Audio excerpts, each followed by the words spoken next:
Oke, baik, bismillah. Assalamualaikum warahmatullahi wabarakatuh. Selamat pagi, salam sejahtera bagi kita semua.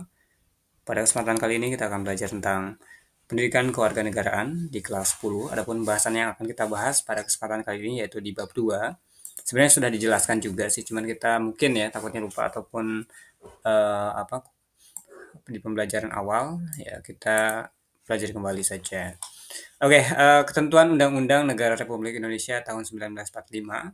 Jadi kita akan bahas ketentuan undang-undang. Undang-undang ini sebagai dasar pondasi negara karena isinya adalah aturan-aturan, pedoman-pedoman sesuatu kegiatan. Jadi kita melakukan sesuatu di Indonesia ini, kita harus memahami ya apa peraturannya.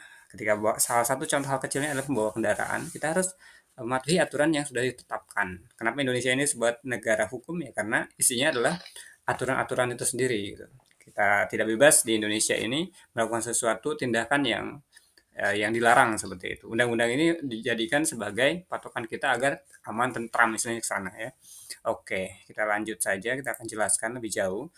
Kalau kita bahas tentang Undang-Undang Negara Republik Indonesia tahun 1945, tentu undang-undang itu adalah konstitusi atau hukum ya. Hukum dasar tertulis negara Indonesia yang menjadi pedoman tertinggi dalam penyelenggaraan kehidupan berbangsa dan bernegara. Fungsinya apa sih? Fungsinya untuk menertibkan, salah satunya itu. Kenapa kita adanya undang-undang? Misalnya gini, undang-undang apa tentang pemilihan presiden.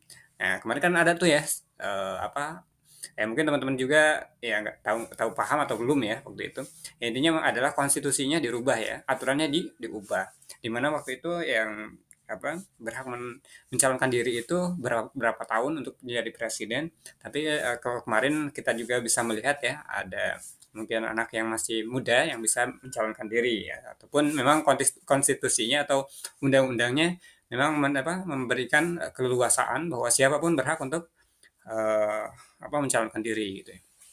Ataupun salah satu contoh kecilnya kita akan bahas ketika teman-teman berkendara bawa kendaraan dan motor ataupun mobil, teman-teman diwajibkan untuk mengendarai kendaraan tersebut menggunakan helm kalau untuk berkendara motor gitu ya ataupun ketika teman-teman mengendarai motor teman-teman harus bawa SIM ya ataupun yang lainnya ya sesuai dengan aturan-aturan yang disediakan yang sudah ditetapkan bahasanya gitu. Kita beralih ke pada bidang apa ya lagi ya selain kendaraan atau tentang ketertiban umum tadi. Oke, kita singgung lagi tentang apa tentang apa ya kira-kira yang lebih gampang aja. Tentang pernikahan ya, salah satu contohnya ya, kalau zaman dulu mungkin pernikahan itu bebas, tapi sekarang udah ada undang-undangnya dan bahkan dulu juga sudah ada ketetapannya bahwa menikah itu ya minimal usianya adalah 20 tahun ya kalau nggak salah atau 19 tahun gitu dan dia akan diberikan atau disahkan diperbolehkan untuk menikah. Tapi kadang kadang manusia itu ada yang menikah di usia yang masih muda sekali ya, sehingga apa? Sehingga banyak sekali orang-orang yang tidak memiliki buku akta nikah karena apa? Karena eh, apa usianya tidak memenuhi kriteria atau keputusan sesuai dengan undang-undang. Tapi bahkan bisa juga dengan cara apa sidang seperti itu. Bahwasanya anak ini udah layak gitu ya. Karena kan apa? Karena tentu karena anak itu masih di bawah umur, masih di bawah naungan KPAI. Gitu. Artinya belum layak lah seperti itu. Itu hal contoh kecilnya ya, minimnya. Terus lagi di bagian apa lagi teman-teman tentang undang-undang? Banyak sekali ya kalau undang-undang itu. Teman-teman kalau teman-teman ingin belajar tentang undang-undang, cari aja di internet tentang Undang-Undang Negara Republik Indonesia tahun 1945. Nanti dia akan keluar muncul. Teman-teman silahkan pelajari seperti itu. Ya, nanti kita akan bahas lah lebih luas untuk undang-undang itu sendiri. Oke, kita kembali lagi pada tadi. Di mana tadi undang-undang itu menjadi pedoman tertinggi dalam penyelenggaraan kehidupan berbangsa dan bernegara. Supaya kita apa? Supaya kita bisa menjalankan kehidupan bernegara ya. Salah satunya acuan yang keduanya adalah adanya Pancasila kan tentunya di samping undang-undang itu. Pancasila itu dijadikan sebagai landasan juga gitu ya. Cuman dia bukan lebih ke peraturan ya, dia lebih ke nilai yang ditetapkan. Kita itu harus menjadi seorang manusia atau warga yang Pancasilais. Artinya kita harus bisa mengikuti ya, atau berpedoman pada Pancasila dan undang-undang salah satunya gitu ya. Di mana di Pancasila tentu kita mengingat ada 5 poin ya dan di Pancasila itu akan menghasilkan dari apa namanya, keberagaman. Ada yang pertama kita harus bertuhan gitu ya, yang sampai dengan kita harus bisa, apa namanya, apa, harus bisa seimbang ketika kita dalam menjadi pemimpin ya. Salah satu mungkin teman-teman jadi, presiden ataupun bupati ataupun hal lainnya. Itu di apa, di Pancasila kan udah dijelasin, bahkan kemarin juga kan kita udah bahas tentang itu, tentang nilai-nilai Pancasila. Karena sudah dibahas juga tentang nilai-nilai Pancasila, kita nggak usah perlu bahas kembali ya, gitu. Cukup, apa, cukup, apa, ringkas saja, yang penting teman-teman memahami arti dari, pembelajaran ini.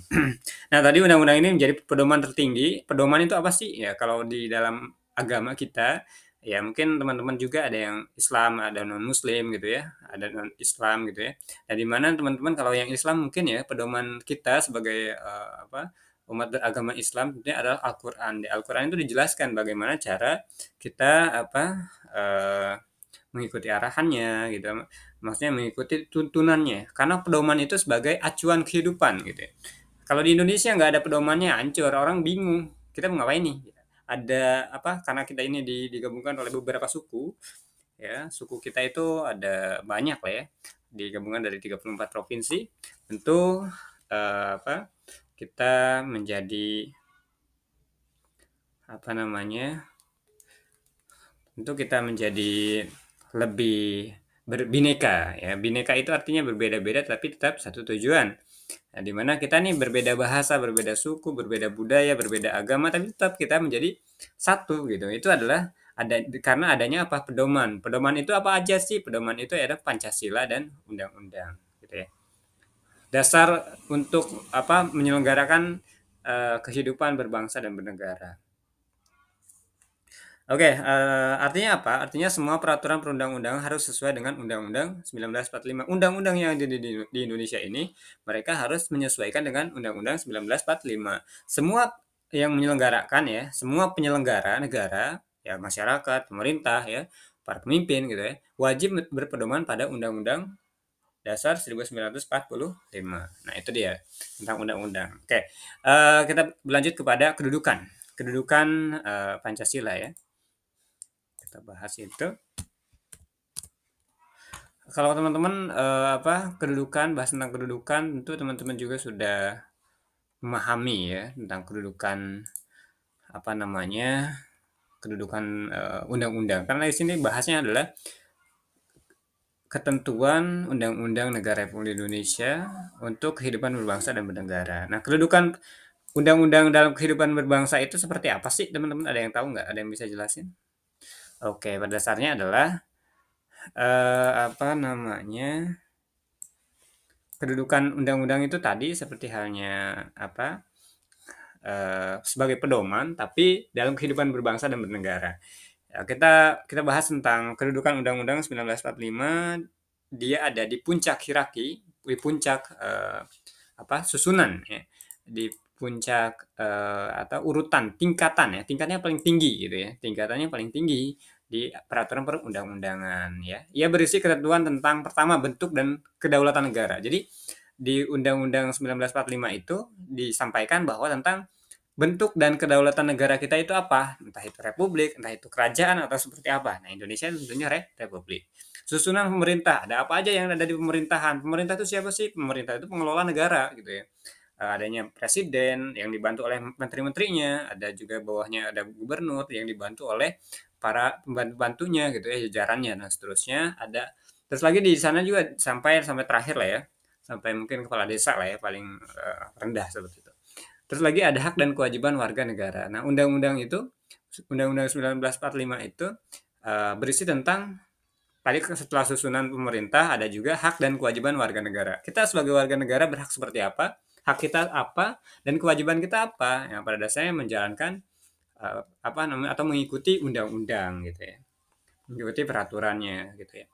Terus lagi apa namanya di sana juga dijelaskan tentang pengelolaan sumber daya alam. Siapa tuh yang mengelola sumber daya alam? Biasanya negara. Lalu di sana juga di Undang-Undang 45 itu berisi ketentuan tentang pertahanan, ya, keamanan dan simbol negara. Kalau teman-teman simbol negara kita apa? Pancasila gitu ya. Atau enggak bendera ya, bendera merah putih seperti itu ya. Oke, ketentuan Undang-Undang 1945 dan contoh penerapannya. Kita akan coba singgung juga ya. Oke, bentuk dan kedaulatan negara. Nah, Indonesia ini dibentuk oleh beberapa pulau ya, banyak sekali pulau di Indonesia ini. Ada 34 provinsi bayangin teman-teman. Dan dahulunya Indonesia ini bukan Indonesia, tapi kerajaan. Digabungkanlah jadi satu Indonesia. Oke, bentuk dan kedaulatan negara. Dari pasal atau berdasarkan pasal 1 ayat 1 tentang Undang-Undang 1945, bahwasanya negara Indonesia adalah negara kesatuan yang terbentuk republik. Jadi kita digabungkan, republik itu penggabungan gitu. Dari pasal 1 ayat 2, kedaulatan berada di tangan rakyat dan dilaksanakan menurut undang-undang. Jadi kekuatan tertingginya itu ada di tangan rakyat ya. Siapa yang berhak menjadi presiden ya rakyat, semuanya dari rakyat. Jadi kita kan berasaskan demokrasi ya, dari rakyat, oleh rakyat, dan untuk rakyat gitu. Kita nih jadi presiden dari rakyat sebelumnya. Dia dicalonkan jadi presiden dan dia harus berbakti untuk rakyat, istilahnya begitu ya. Contohnya apa sih? Pemilu 5 tahunan untuk memilih presiden dan anggota legislatif. Nah, itu adalah apa namanya? Kedaulatan kita ya. Kita harus apa teman-teman?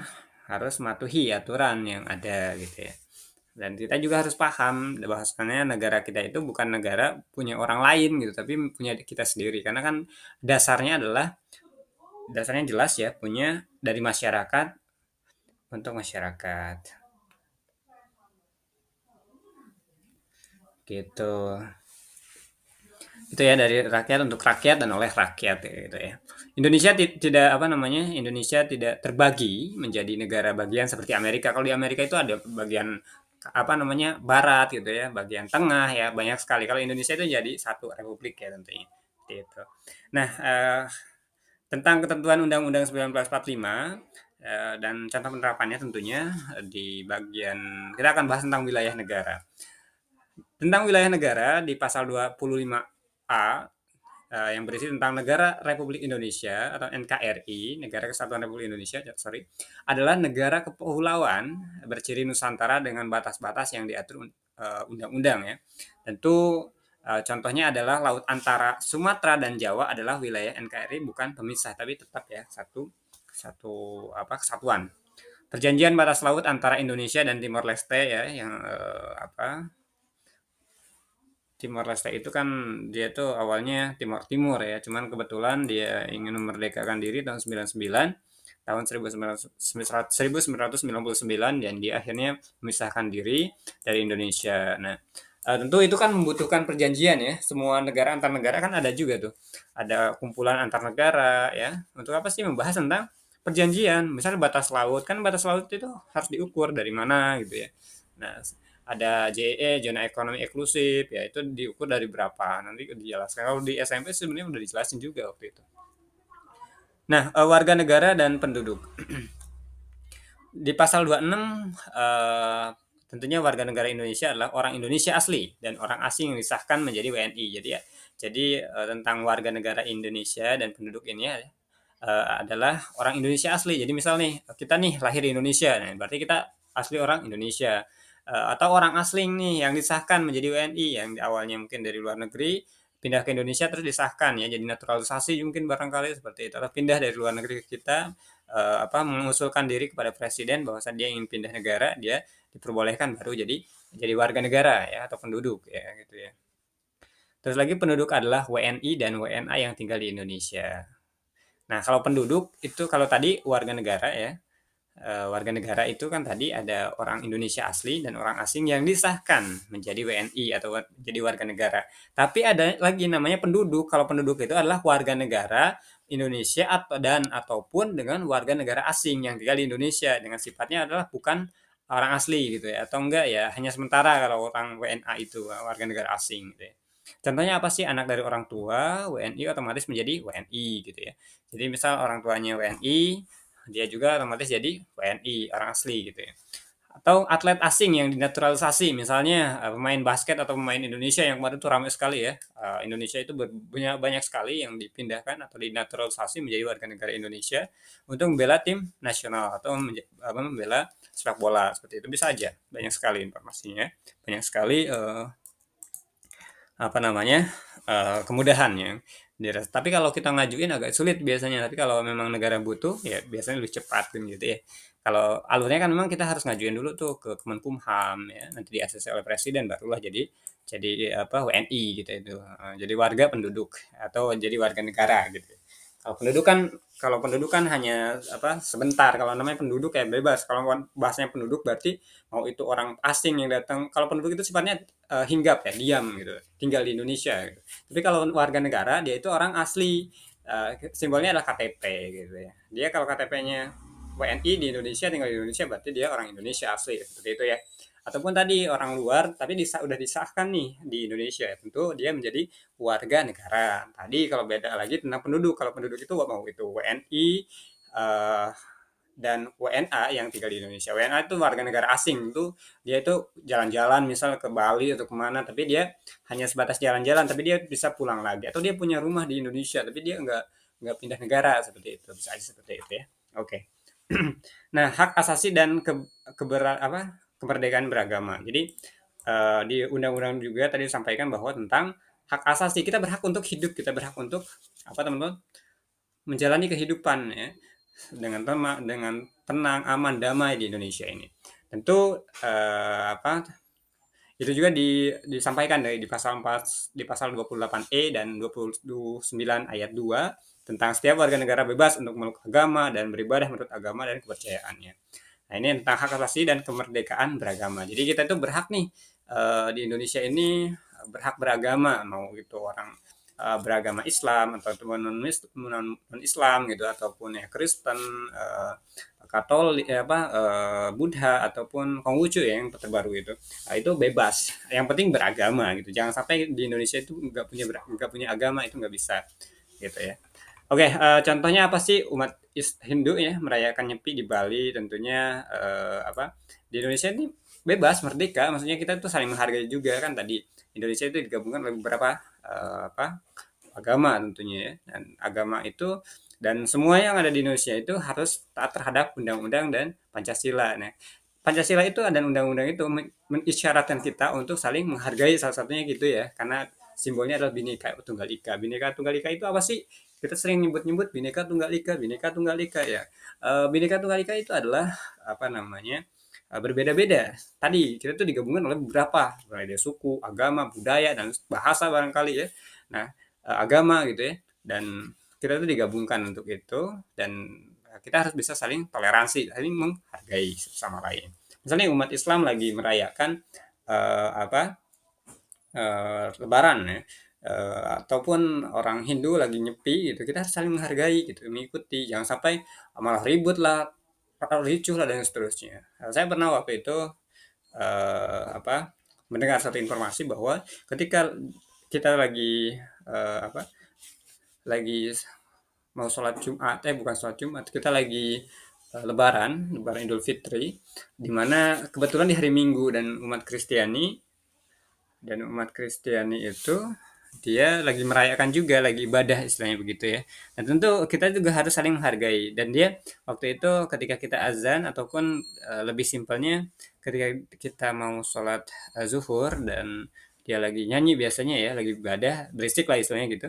Nah, dia ketika ada waktunya azan, dia menghentikan sementara gitu. Sampai selesai itu sholatnya baru dia mulai lagi. Nah, itu adalah saling menghargai, contoh kecilnya begitu ya. Umat Islam berhak beribadah di masjid tanpa gangguan. Umat non Muslim pun berhak beribadah sesuai kepercayaan tanpa gangguan apapun. Seperti itu ya. Oke, kita bahas tentang ini banyak juga ya.